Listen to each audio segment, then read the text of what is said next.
Oh, if the head and various members of each family would all be persuaded to conscientiously perform their own duties, what sweet fellowship and happy harmony would there be in households?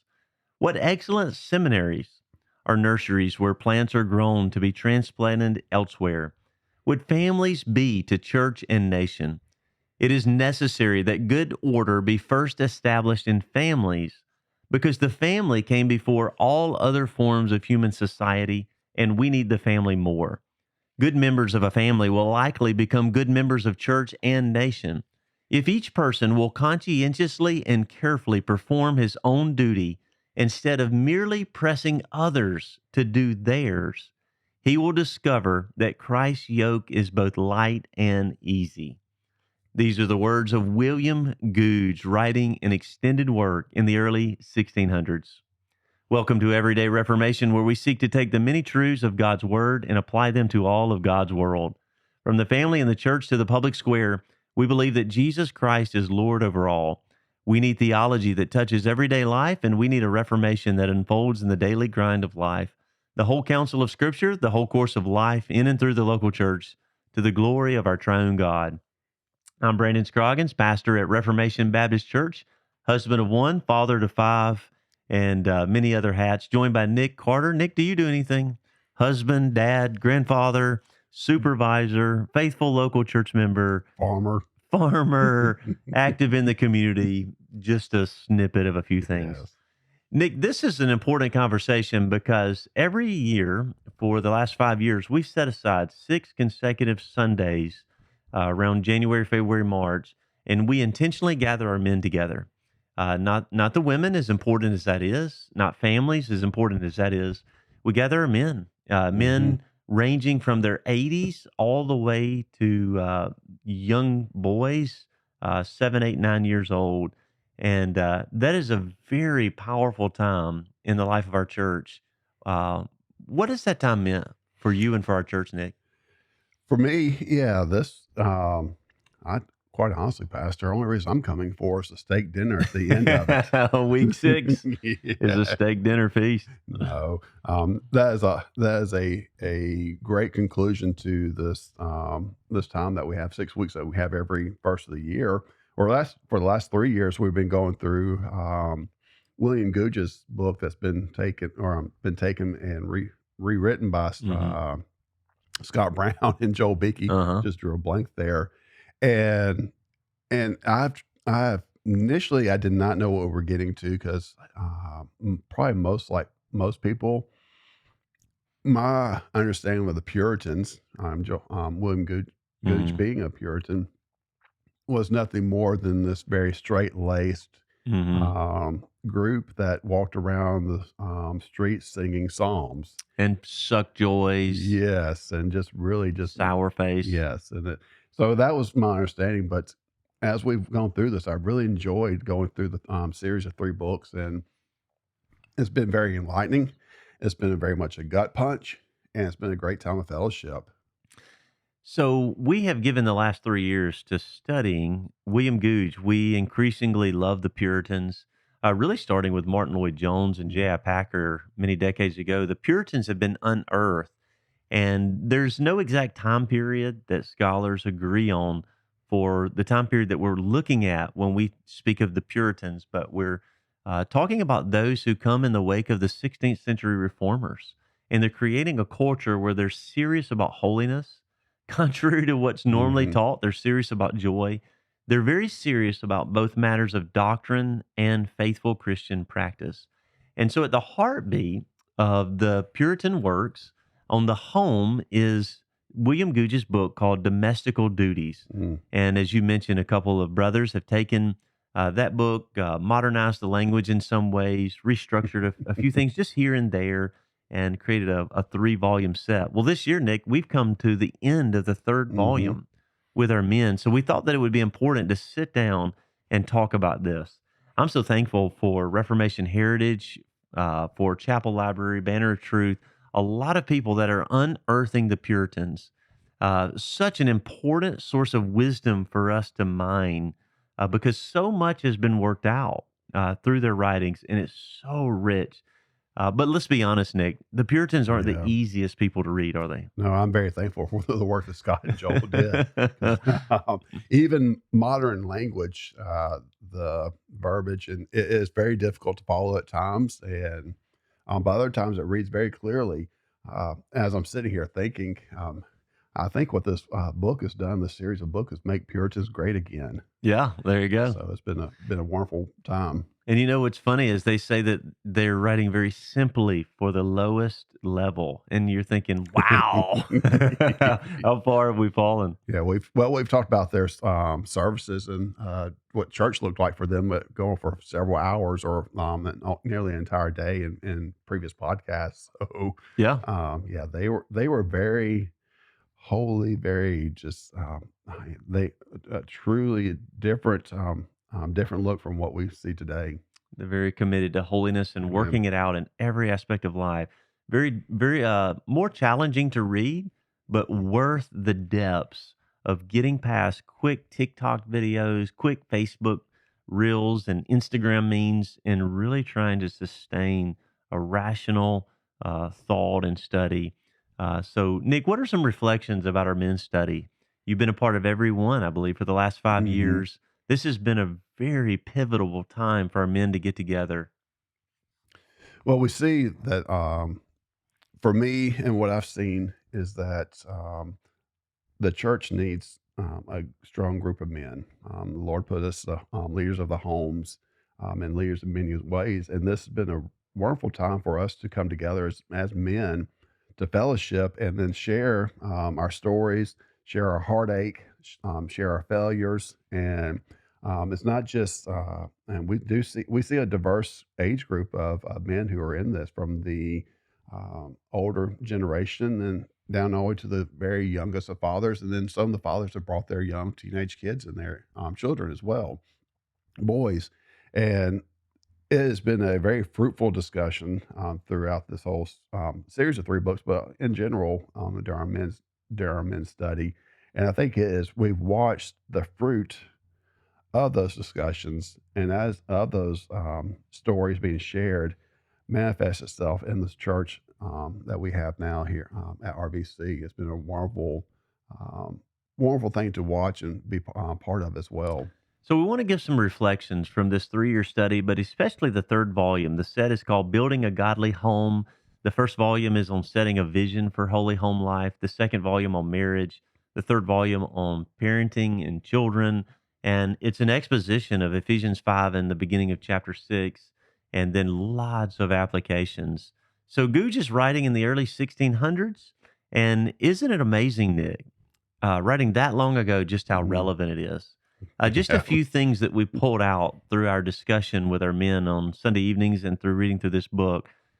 He's basically describing in many aspects of this what in modern language would be called gentle parenting. Hmm.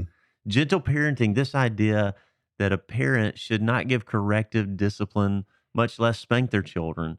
It's just positive reinforcement, allowing the child to have free reign, make all of his own choices, just redirect him. It's the wrong starting point. Children are sinful, but we see this gentle parenting. Nick, why is this problematic in our culture today? If I think go look back at the roots of gentle parenting, it's come from secular social um,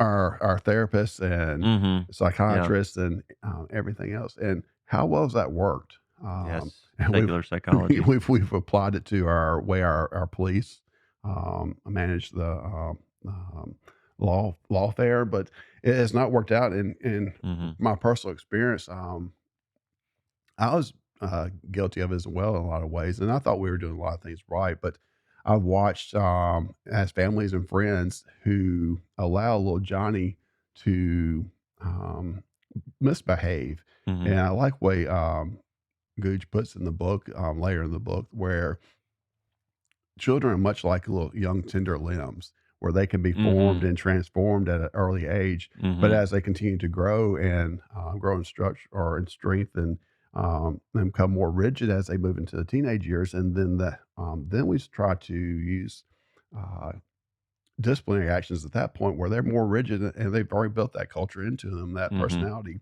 and we see where gentle parenting does not really, um, it's not proved to be fruitful, nor is it biblical. So you have a lot of parents that are trying to do in a 15-year-old what they Hmm. should have done with an 18-month-year-old Yeah, or 2-year-old. we see that with putting a teenager on restriction, and how well does that work? Yeah, so Googe addresses refusing to require a child to honor and obey his parents and authority figures, refusing to require obedience the first time, every Mm. time with a joyful heart. Nick, what are some manifestations of this overly permissive, overly loose, and lenient parenting today? Just for a thought experiment, here's one. How many times have you been in the grocery store and a child is screaming his lungs out because he wants a toy? Mhm. And the mother is bargaining with this terrorist before her using cookies or something like that, trying to coax this sinner into doing something that he's not going to do. Are there other examples? No, I think that illustrated well that, hey, I get it. We've all been there. It's difficult, to parent, and it's very tiresome. However, it is a duty and responsibility which God has bestowed upon us, and we should do it well. And that's not what the Bible teaches, and we see through that, when we're giving into the children, give them that toy, we're calling them as the king. They are the Mhm. ruler, and, it's reversing the roles, which God said was good. And you see the destructive path that it leads to, and you have to look no further in our jails, our society, anything, and really truly see where that does not work. Now, he also addresses being too harsh in our Mm. parenting. So we ought to have these twin pillars in our parenting of both the exercise of authority and of affection, both of those. So this is creating a culture of anger, disciplining in your fury. Maybe the child's embarrassed you or inconvenienced you, a culture of yelling in your home. Mhm.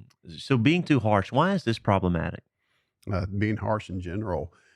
Was Ephesians, where it's Ephesians 5 or 6, where fathers do not provoke your children.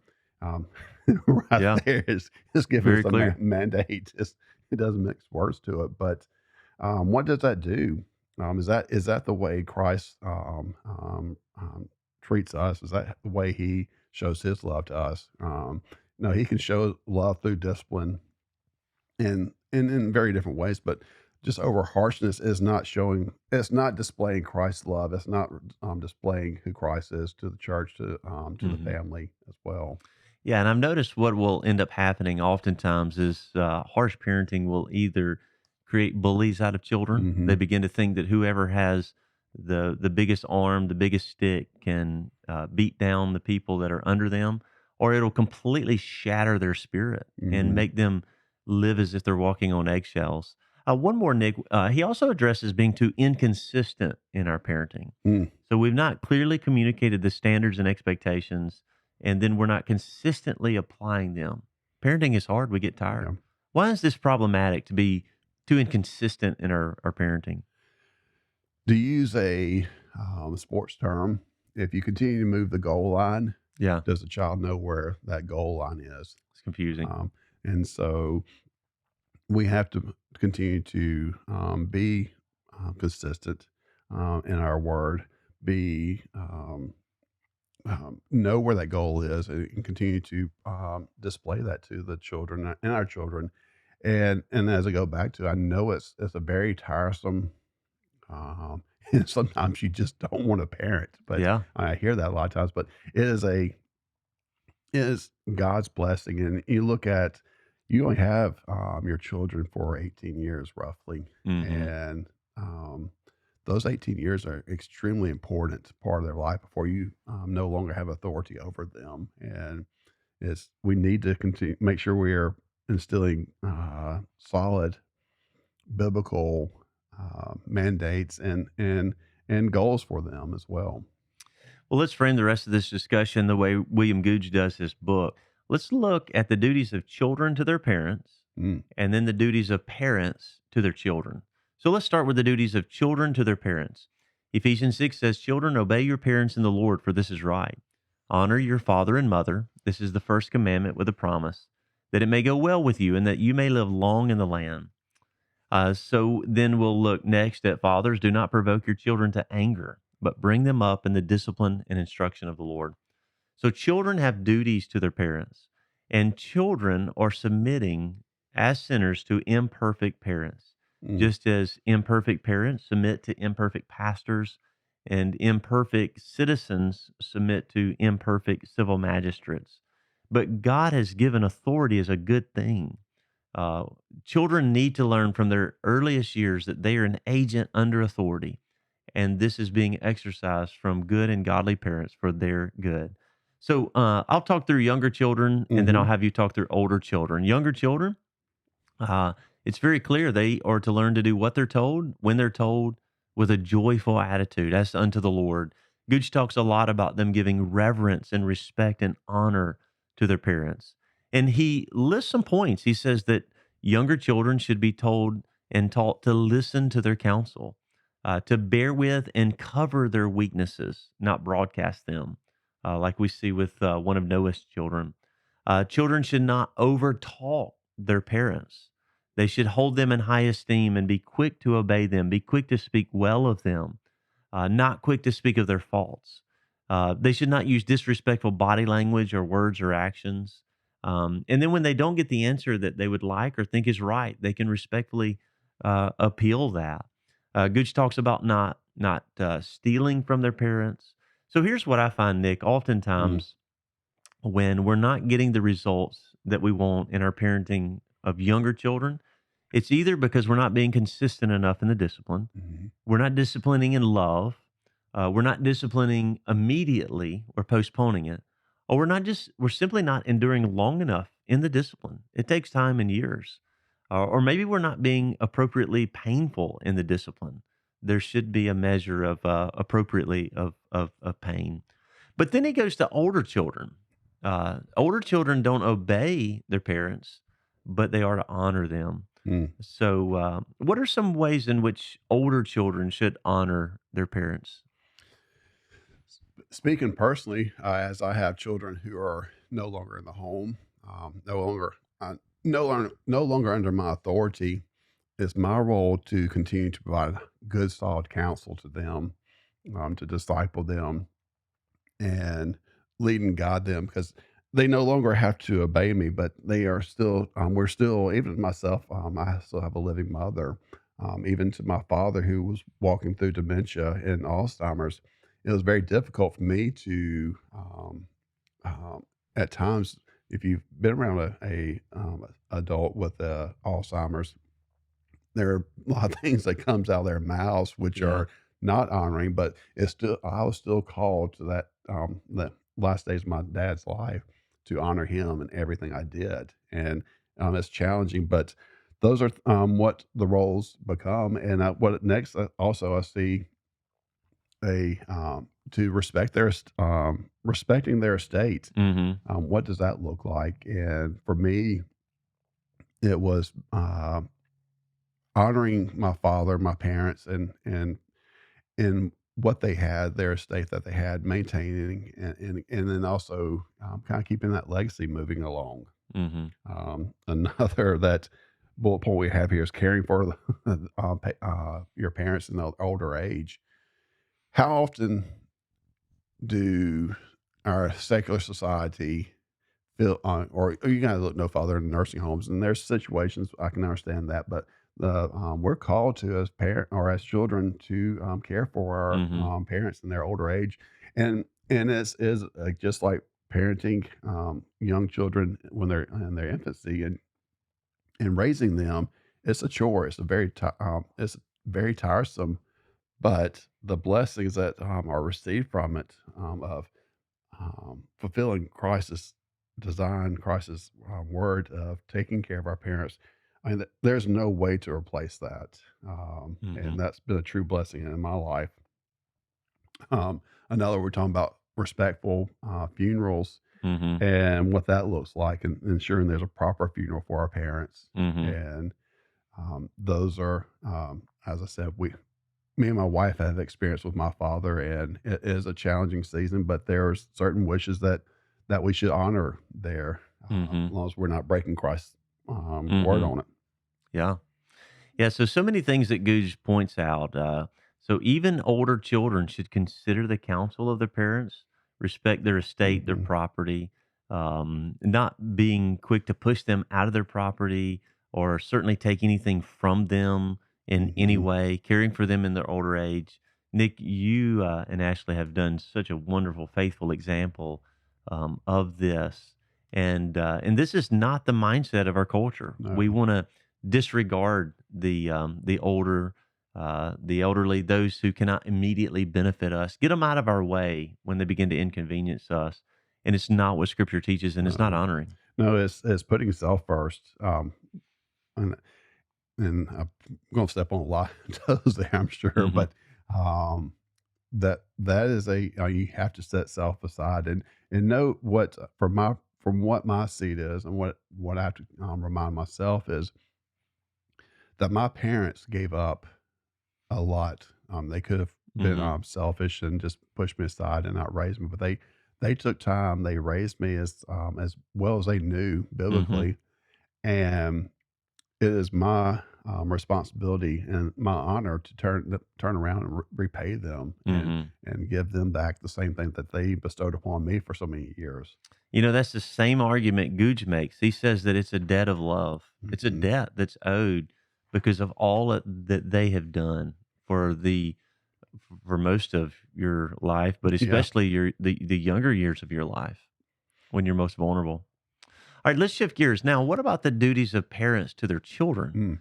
Mm. What duties do parents have to younger children? I'm just going to go through a bullet list of a few things that I'm unearthing from William Gouge in the discussion with our men. He hammers hard on teaching them piety or the fear of God from the very beginning of their life to honor God in everything they do. And they honor God from their earliest years by honoring their parents, whom God has put over them. He says, don't either pamper them nor indulge them on one hand, nor be too harsh Mhm. and severe on the other. So, authority and affection. He warns us with a plethora of biblical examples for all of these points. The next one being, don't show favoritism. Be Mm. careful in showing favoritism in one or the other. We see that in Joseph and others. He really has a section on teaching them good manners. Good manners don't save them, but good manners are outward evidences of respectful behavior that is really likeness of Christ. So, yes, ma'am, no, Mhm. ma'am, yes, sir, no, sir. Honoring tangible elements of honoring those who are older and in authority is very, very important. What I've seen is that this Puritans and this book was written, not a specific book by Scott Brown, but when Gouge was written in the 1600s, these are not foreign ideas. These are Hmm. ideas that we still see today, and how true they are. Teaching good manners. I know when I was younger, we had a all the rulers that were given out in school was do unto others as you have them do unto you, which is a loose pull from a Bible verse. I forget which now, but Hmm. anyways, but it goes back to essentially bestowing good manners upon our children, and it's not necessarily such a foreign concept. However, it's become more and more foreign today. Yeah, I mean, there was a time in which when a male and a female walked down the road Mm. on a sidewalk, the male would position himself by the road as a cultural emblem of honoring the weaker vessel by protecting her from traffic. Hmm. He would open her door. Children would stand in honor of their parents. Jonathan Edwards mentions that in the Edwards household. These cultural emblems Hmm. of honor should be given. So, some other duties of parents to their children, not allowing them to be unproductive, to live vain or lavish or disrespect authority. They should be taught to be productive, producers, not consumers. And we want productive households. We talked about this in our men's study, maybe an entire episode coming Hmm. on that. Teach them their mission in life. This is an important one, Nick. Prepare them for and guide them into biblical courtship and marriage. So the modern mantra today is just an all hands off Hmm. approach. Good luck. This is up to you. and then just shoot them out into a dating culture. But it's the role of a father with the help of a mother, whether son or daughter, but especially daughters, to guide them and direct them to work together, them respecting your counsel and direction to find an appropriate, a godly, um, the right spouse for them one day. Yeah, let's park there for a moment. Courtship. You, I've said that word, and I've had discussions with several of my employees at work and others, friends and family. And you look like when you say that word that you have the black plague. Uh huh. It is you're or something from the Brady Bunch, or Hmm. back to Leave It to Yeah. Beaver type days of what are you talking about? That's not the way we do it. We throw our daughter out there and let her fall on her face and go through be a let's keep this as as PG as we Hmm. can, but to be just abused by or not being purified Yeah. by these guys that she's dating, and my view of this has changed as we work through this series. That dating, I mean, it's not biblical, and we see the value in courtship and the value of protecting our daughters and also from our sons as well. That it's God put the father in place, in a place of authority over the daughter, to, as Hmm. we often use as the three P's, to protect, purify, and provide. Hmm. And it really hit home for me when we got ready to marry my daughter, and me and you were talking and just walking through it, and just the whole process. And what really truly stuck in my head was that day was that the significance of giving my daughter's hand and placing it, not just placing it haphazardly, but Hmm. what the symbolism was of placing it into her future husband, her soon to be husband's hand. The transfer of authority. Authority, yes. And that right there just hit me like the weight of the world. And it really truly started to transform my thinking on this and really see the biblical truths in it. Yeah, Vodi Bachum's got a wonderful book called "What He Must Be." Doug Wilson's book, "Her Hand in Marriage." There's a lot of nuances. There's a lot of discussions and a Mhm. lot of understandings of biblical courtship. We're advocating the role of a father, primarily with a mother that's at the helm of that process. Nick, you know what I found through 12 years of youth ministry as a youth pastor? Modern dating is nothing more than serial divorce practice, Mm, throwing them into a series of relationships. And then when there's a breakup, God forbid a defilement, but at the very least a breakup, it feels like divorce mhm, because they pretended like they were married instead of preparing themselves and protecting themselves. And this is what we see the father's role is from Genesis to mhm, Revelation. So Goose really talks about preparing them for and guiding them into biblical courtship and marriage. And then here's another one, preparing them for an honorable vocation. mm, Some are bent more academically, others more to work with their hands. And Gooch says, provide a good education to read, to write, all of the fundamentals, and then really zero in on how that child is bent, and then set them up to work well with their hands and guide them in a way that mhm. they can provide. Yeah, here's a good idea. A 18-year-old son or daughter who's not overly mature mentally. We know how mature 18-year-olds are. Let's send them off to college Hmm. and to pick a vocation for the rest of their life Hmm. with no parents' involvement. That's a really good idea and a really good way to waste hundreds of thousands of dollars and waste a child's Hmm. opportunities in life. And what, as parents, we've been hands off, or secular cultures tells you to be hands off, let them choose what they want to. But however, you have parents that are carrying years of wisdom, years of experience, Hmm. have raised these children for 18 years, and has a pretty good idea of where they are more suited, where we're not saying that we're picking their necessary, okay, you're going to do this, like it or love it, but use that wisdom and what God's given us to direct them into ways that they can be very fruitful. Yeah, at best, the Bible says that it's not good for man to be alone. So our young men are living on these pagan college Hmm. campuses, and everything that's been done in the first part of their life is being undone in the Mhm. second part. So many young ladies are their purity's being defiled, and the weaker vessel's been taken advantage of by others. And so, hey, here's a controversial, culture shattering statement, Nick. We ought to prepare our boys to be godly young men to lead and rule their homes, and to be Mm, church members and churchmen, and we ought to prepare our daughters to manage their homes. That's mm, their vocation, to love their families and to be submissive to their husbands. And that requires a full orbed education to manage a home mhm. and a life, and to train children in the Lord. And then how much more for a man is much. Yeah. We've been sold the lie that it takes 2, salaries now to maintain a home and live, in today's culture, and if you live a secular lifestyle, that's absolutely correct. But we've seen the fruit in many families within our church who have fathers who are going out in their vocation every day and working and providing for their homes very well. And it's not necessarily they're providing; it's the faithfulness to Christ and His Word and His design that Christ will bless you and will give you everything that you need. Maybe not everything that you want, but how valuable or how valuable is that having the mother there to raise and nurture their children in the home? Yeah. I've had discussions where I've seen mothers who are in the workforce, and I'm not criticizing.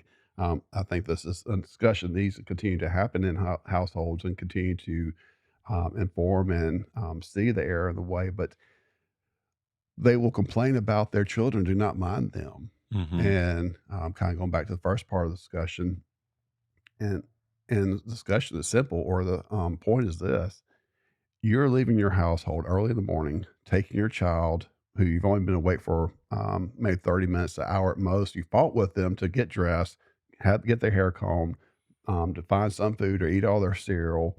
Then we're going to work or we're dropping them off at daycare. Then you're going to work for 8 hours, 10 hours a day, coming home and picking them up in the afternoons and coming home with them for maybe another hour or two, possibly fighting with them now to get in bed. Yeah. Um, There's no so time. yeah, so what do you expect, and what has been lost with mothers not being at home to take that time to raise their children, and versus putting them in the hands of somebody else for majority of the day?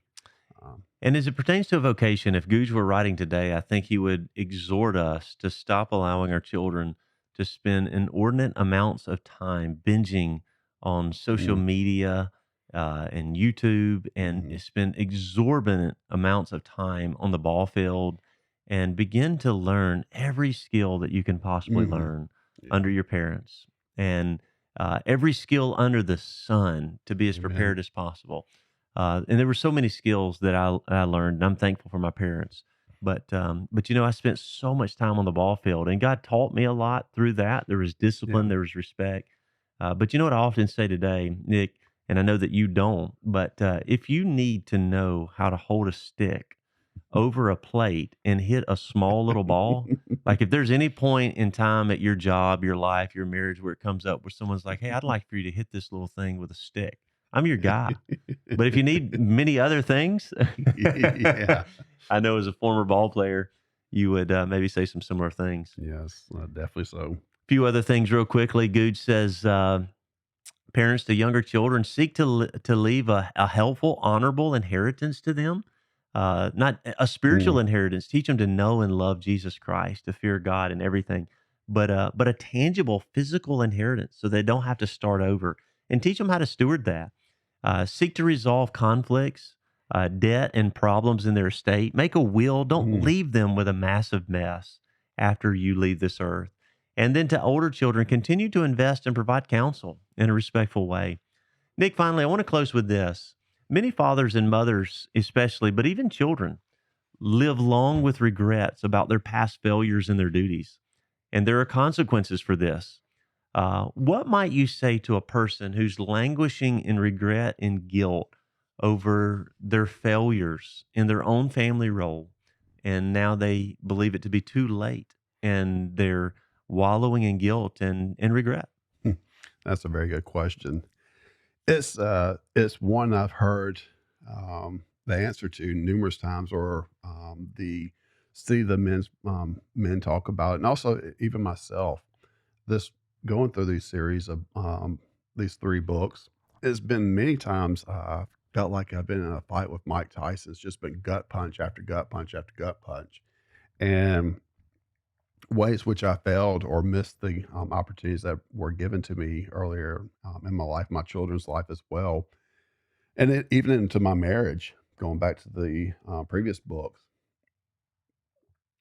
For many years, or for no, for quite some time, I kept on using the word I regret, and I had, saw start begin seeing the damage in that, and understanding that to say that God put me in this, allowed me to walk through these seasons, um, for a reason, and it what it did, was that through walking through these seasons, it was not regret, it was God's sanctification in me, and, learning from those Mhm. experiences, and that's how we continue to grow, and yes, I have remorse, in the failures, but it's not a regret anymore, it's, truly it's now been able to give me an opportunity to share these stories through God's sanctification to other men Mhm. who may not go into that season yet, and even my son or son-in-law as I continue to disciple them.